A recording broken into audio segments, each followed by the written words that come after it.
Hello and welcome back to Pathfinder Wrath of the Righteous. This video is kindly sponsored by Owlcat Games, and if you'd like to check out the game, there is a link in the description. And as we've seen in the previous episode, this game features so many different possibilities for your character that you can pretty much create anything you want. And that's kind of exactly what we've done here. We have a crystal guy.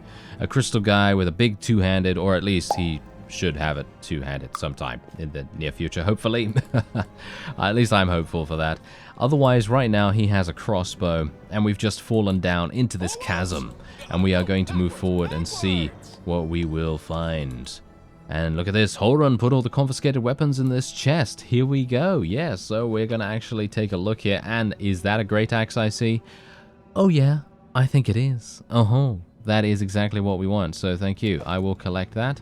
I will also take the torches. I might as well loot everything, actually. I mean, do bear in mind that obviously there is a carry capacity as well, so that's something that you need to be a little bit aware of. You can't be over-encumbered or anything like that. You don't want to be just, standing there while every manner of beastie feasts upon your face. At least, I don't know whether it's really going to affect Blimey, because he's kind of got a crystal-looking beard. I mean, might be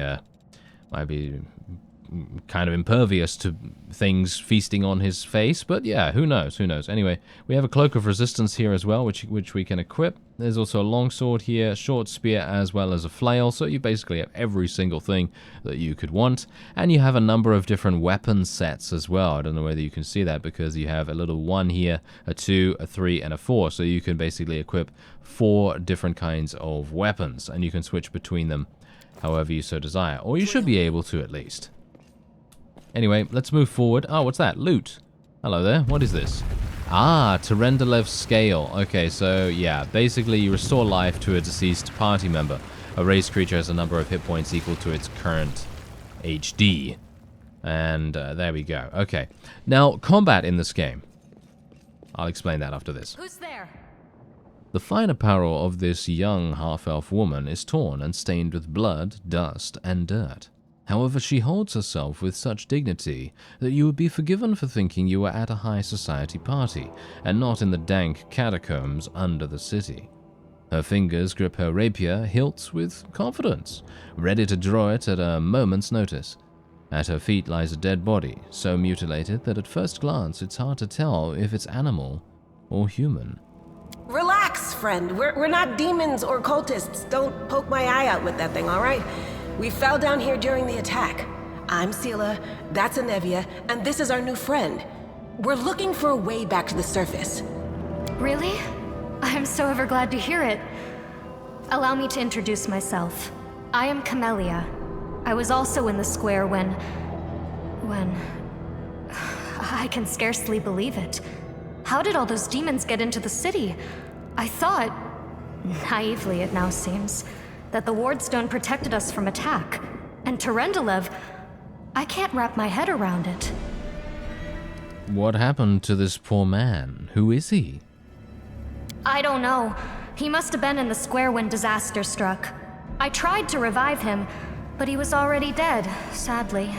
He didn't get these wounds from the fall. Be on your guard.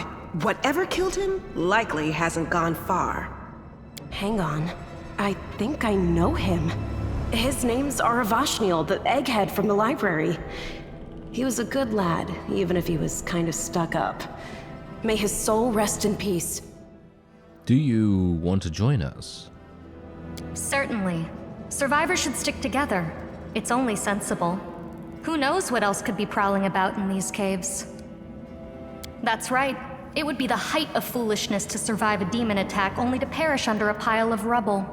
Let's see if this poor bloke has anything useful on him. Not to sound like a heartless brigand or nothing, but we kinda need all the supplies we can get right now. Aha, and now they're teaching us how to use spells out of combat. So the Camellia companion, or Camellia herself, has the ability to cure light wounds. To use it, click on her portrait and then click on the spell and so on and so forth. So if I click on her right here, you can see that she has cure light wounds, and then she's going to be able to cure herself with that. And boom. She only has 2 uses of that ability, and we've already just used 1. She unfortunately rolled relatively low, so she now only healed for 2. Which is pretty bad. So she's not even full HP, unfortunately. So, yeah, we'll have to see what happens as we go forward. And in dark places such as caves, it's hard to see anything. There are 2 main ways to light your path. The first is to cast a light spell on a character walking in front of the party, and the second is to give one of the characters an ever-burning torch to carry. Okay, so does Camellia have the spell? I don't think she does. I don't think she... No, she just has Enlarge Person, Smite Evil, Fighting Defensively. I certainly don't have that. So it seems like we're going to have to give someone the... Give someone the torch. She has a torch. How do we switch these? Oh no, these are her other abilities that she can use. Oh, okay. Well, yeah. I think we can switch to... Yeah, there we go. We can switch to them through here. So there you go. So now she's using a torch, which is fantastic. So now we can actually make our way forward. And do bear in mind that if you don't have this torch, you will not be able to see anything. Oh yeah, so now as I was mentioning before, combat is very cool.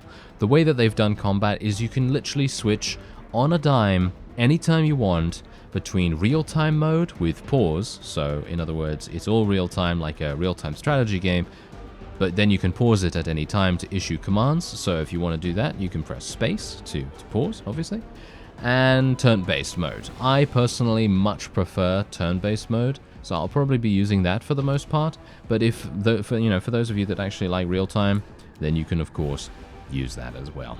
Anyway, we're going to just attack straight up here. Oh, explosion right there. Very nicely done. Very nicely done, Camellia. She's being attacked, unfortunately. Okay, not too much damage being done there, which is good. Unfortunately, I don't think I'm actually going to get into range, so I'm going to try and use charge. There we go. Yeah, the charge actually did massive amounts of damage as well. I wonder whether she can charge as well. She can. Is that actually going to work? Wait a minute. Is she just using the torch still? Indeed. I should have changed her weapons. Yes, I should have changed her weapons. That probably would have been a good idea. The spirits demand your blood. There we go. That's a kill as well. All right. So do we have enough now to switch back? Yeah. We're absolutely fine now. Okay, that's great. So now she can actually do something. Oh, here we go. We got some loot over there as well. Ooh, hello there. Oh no, he's already got some pretty good. He's already got some pretty good armor, as you can see right there. He's actually using medium armor right now. And how is everyone else doing in terms of their armaments too? It seems like they're all fine as well. Okay. Some of these characters have relatively mysterious things on as well. I suppose we're going to find out more about them as time goes on. And we have some more loot here. This is a scale of Terendelev, I assume. Yes, it is indeed. And here we go. In turn-based combat, characters act in turns. The order of turns is determined by the initiative check and depends on the character's corresponding ability score. A character can take some actions during their turn, and then the turn of the next character in the initiative queue starts. Exactly. So it's basically, standard sort of turn-based stuff. However, when it's real time, they take 6 seconds. So for example, an unlimited number of free actions, all these actions together take 6 seconds of real time. Most often a move action is used for movement or drinking a potion, a standard action for attacks, spell casting or additional movement, and a swift action for activating special class abilities. Other combinations are also possible, and there are also so-called full round actions which consume both your standard and move actions. By default, the system chooses an optimum combination of action types to perform your command. Okay, yeah, so there's also that. But yeah, we kind of already know all about that stuff. Oh yeah, attacks of opportunity obviously will happen. As you no doubt may have seen or noticed in the previous round of combat, I moved Seela out of range of an enemy, and an attack of opportunity was triggered. Now, thankfully, she was missed by the enemy because this enemy was so incredibly low level or generally just very weak that it just couldn't hit. and she has decent defensive stats. But if you do this against someone that's actually going to be a little bit more dangerous, you're going to regret it very quickly. So you do want to be a little bit careful about that. Anyway, let's move over here. I'm going to just attack the giant fly with Camellia. Was that a kill? No, that was not a kill, unfortunately. But hopefully this is going to be a kill with Sela right here. Or not, as the case may be. Oh yeah, she still has that debuff, doesn't she? Yeah, fatigue. She's taking a lot of time to move basically anywhere, unfortunately. And my initiative is really bad, so I'm very, very slow, as you can see. Same thing with moving over here, too. Technically, what I could do is I could just wait. But our initiative is good enough that we can just basically... We get a multitude of different rounds for us to attack before the giant fly will attack again, so we don't really need to worry too much about prioritizing combat. Although combat is very important and you definitely want to make sure you don't take too much damage. Technically, what I could do is just basically wait back here and allow the giant fly to come to me, which might be something, but as you can see, it moved into range, and now I'm actually going to be able to... Oh, really? A miss? Are you serious? Oh, now that was what I'm talking about. Thank you very much. That's the kind of thing I want to see. I want to see one-hit kills. Oh, Anevia is really powerful, by the way. When I was playing before, Anevia basically kills absolutely everything that I point her towards. Or, to be honest, the way that she literally just encounters anything, she literally just kills whatever. She's very, very strong. And that maybe makes me think that a ranged character might be really cool to play too. So, if you're someone that really likes range, then maybe think about that. Because that sounds pretty fun to me. Anyway, I'm going to charge at this guy. Okay, well... Combat started, combat finished. Yes, that was quick, wasn't it? Okay, so we got some loot here. What is this? Monitor lizard scales, an item of interest to a craftsman or a collector. A merchant would pay well for it. Okay, let's skin. Okay, well, yeah, there we go. We took that, I guess. And now we can move on. Who's that? No, I can't just walk away. It's got to be here somewhere. You struggle to make out the man's features in the gloom. As soon as he steps into the circle of light, however, you realize that you have never encountered a creature like this before. The stranger looks like the work of a vivisectionist who attempted to stitch together a lizard and a man. Wenduok! The man notices you and freezes. The curling horn protruding from his head casts a malevolent shadow on the cave wall. Lan, did you find it? Who is that? The woman looks just as strange as her companion, like a cross between a cat and a spider. When she catches sight of you, she immediately drops into a fighting stance. Her movements reveal the lethal grace of a wild predator. The do-gooders here to save our mongrel souls, no doubt. Wait, they might know what's going on up there. Ooh, alright, so we have a number of different things that we can do. If we want to literally just attack straight up, then obviously that is something that we can do. But I'm going to give them a chance, and in general, I'm going to give myself a chance, because I'm probably going to die if I actually initiate combat here, but let's not talk about that. Anyway, demons are laying waste to Canabras. If things are as bad as you say, then we all have to hurry. You didn't come from the direction of the shield maze. Damn it. I couldn't care less about what's happening on the surface, but the maze. I realize that you guys have your own troubles, but we need to be in Canabras. People are dying up there. Please, show us the way out. Who are you? Tieflings?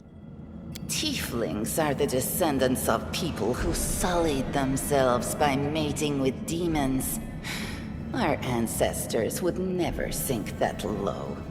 We are the underground crusaders, the children of the Crusade's finest. Sadly, underground crusaders is a bit of a mouthful, so people usually just call us mongrels.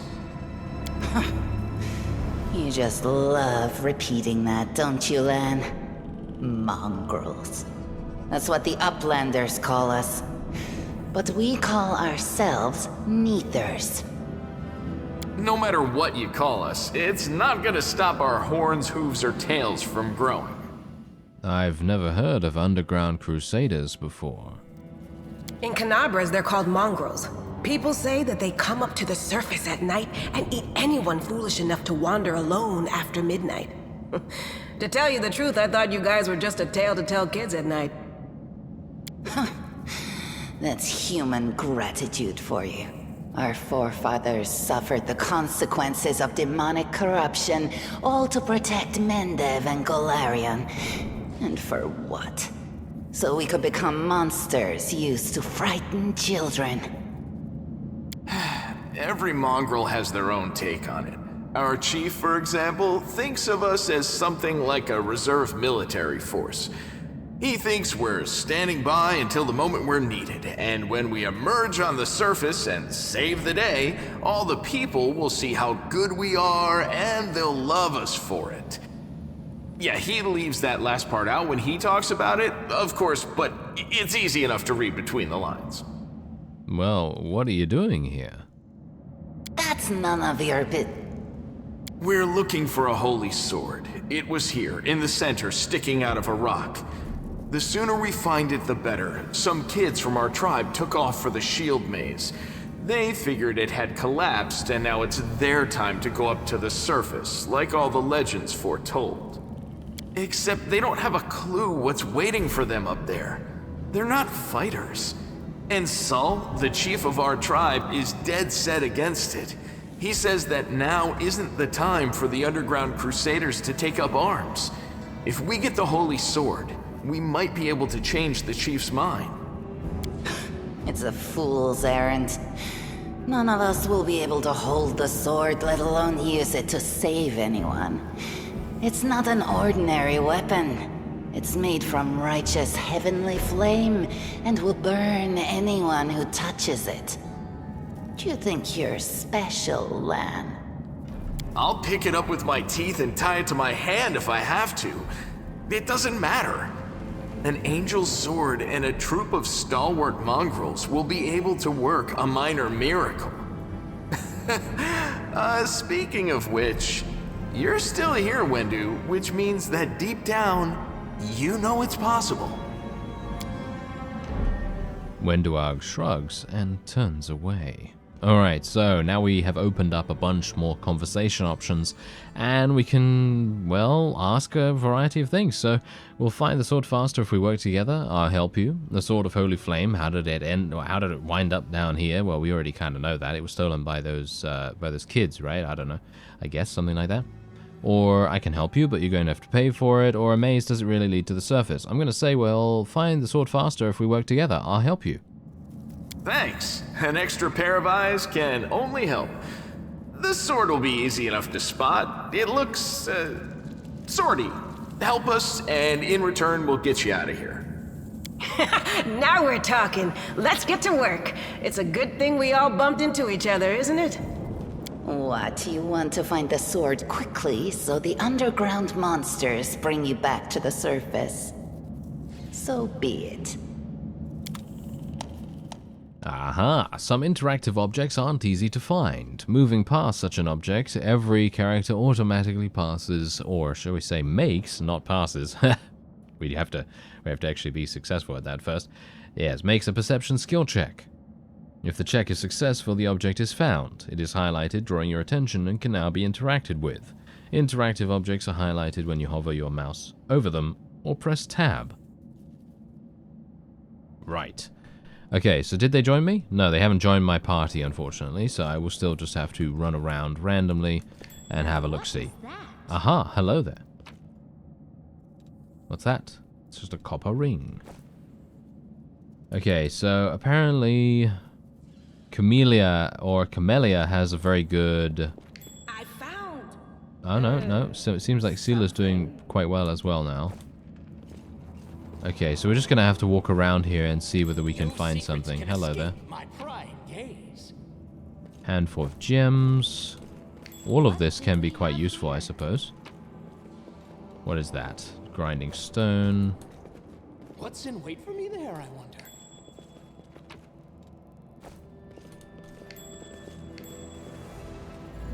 Aha! Looks like I found it.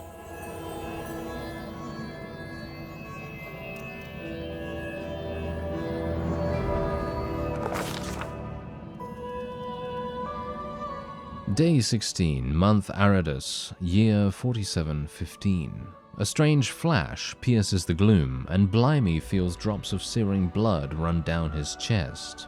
The wound healed by Terendelev reopens and weeps scarlet.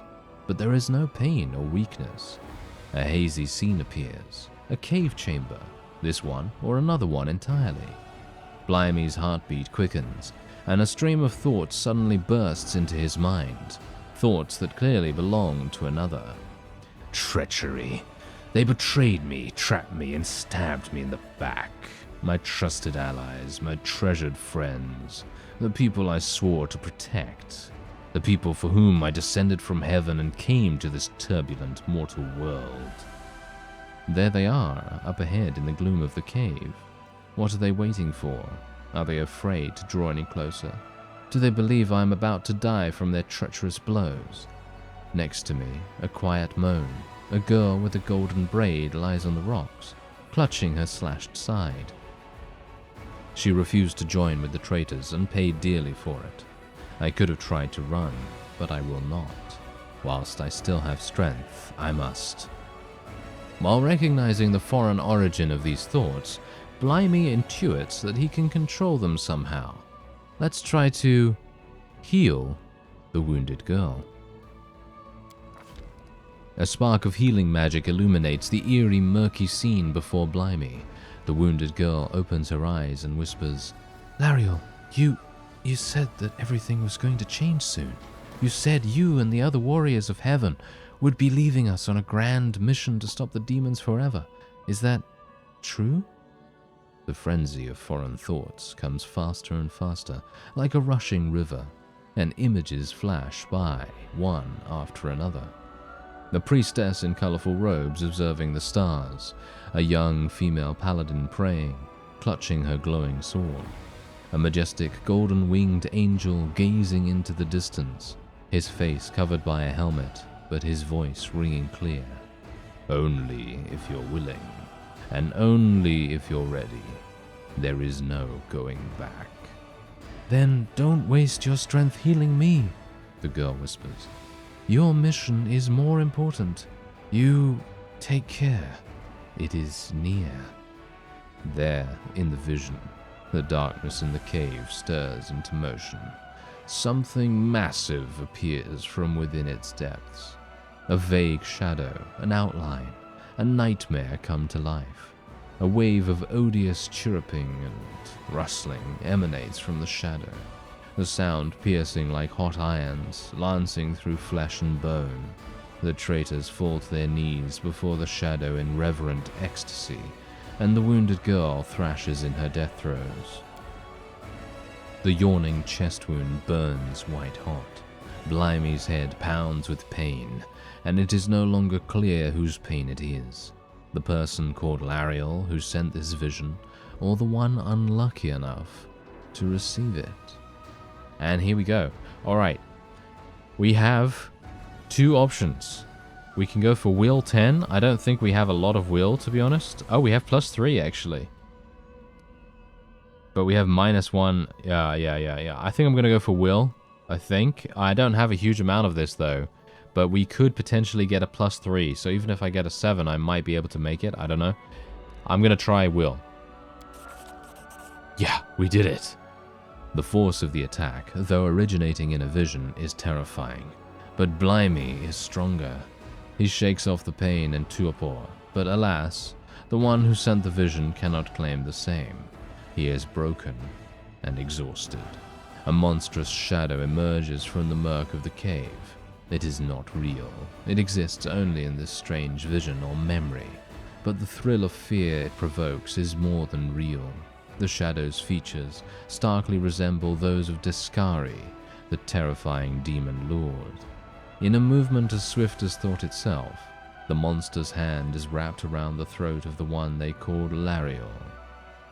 This foolish angel struggling on the rocks, like a fly with its wings torn off.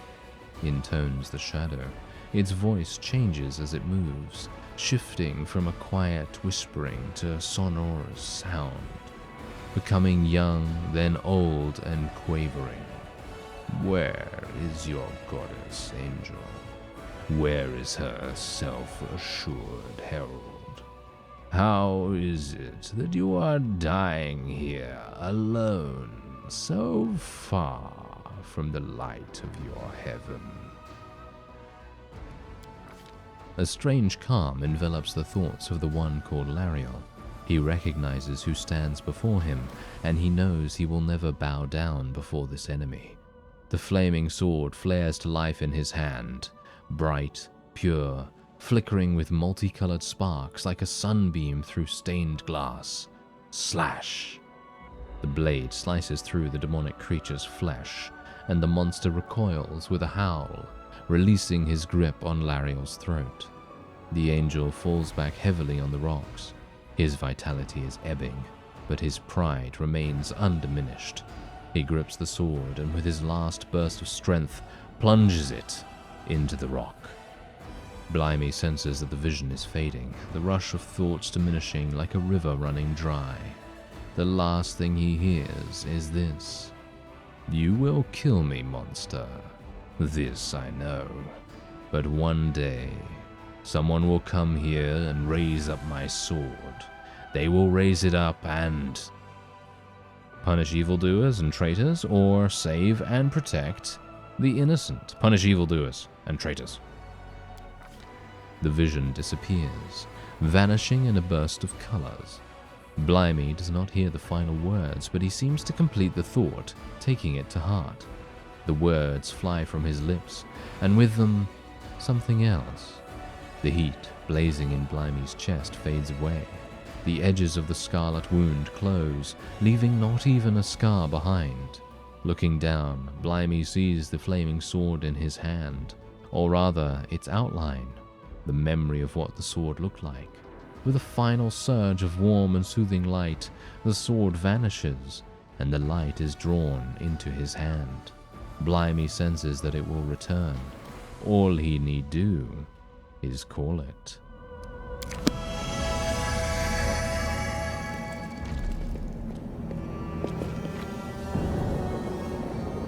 Hey! Are you alright? You were kinda glowing just now. Sela kneels before the light, offering up a prayer to Iomade. That was it. The light of heaven. But how? What did you do with it? Where did it go? I think I saw the memories of Lariel, the angel who died here. Lariel? That really was Lariel? The angel from the legends. The ancestors even got his name right on the gravestone. The chief will be thrilled. You. Thousands of gongs and no one's been able to touch it, and now you, an ordinary creature of flesh and blood no different to us, get the sword and start talking about visions. Now, Wentwog, don't be a sore loser. He is clearly different from us. The sword appeared before him, along with the angel's name and all that other stuff, because he doesn't carry our mongrel taint. Heaven doesn't give a damn how special we are. We're born with evil inside us. Heaven doesn't need to know any more than that. I know you're willing to tear anyone apart to uphold our people's honor, but you and Sol, you just refuse to face the truth. We are the way we are because our ancestors' bodies were corrupted by the abyss. It does the same thing to plants and animals. There's nothing heroic or special about it. It doesn't make us better, and it doesn't make us worthier. It's only us here, your group, you, me, Wendu, and the light of heaven that sort of got, sucked into you? Any chance you can whip it out again? We do kinda need it. Sorry, I crack jokes when I get nervous, and when I'm upset, and when I'm happy. Anyway, what I said, it came out wrong. We need to bring you to Chief Sull. You can show everyone the light of heaven, we'll rally the tribe and go into the maze, and we'll get back our kin. And what if he can't make it happen a second time? What then? The tribe will just say we're crazy and turn its back on us. That is just... wow, I mean, that's amazing! Heaven has truly blessed you. This power is the most majestic thing I've ever seen in all my life. Is this what the sun is like, Lan? Yes, it's similar. But this light is more... golden? Chief Sull needs to see this. Now that we have the power of angels on our side, he can't say no. He'll have to assemble a troop to storm the maze. You Uplanders care about your kids, right? Help us save ours. Without them, we won't survive. And then, the perils of the maze won't be so bad if we go together. We'll make our way through it and find the way to Canabras. Let's go. We'll take the short route. Well, the only route, really.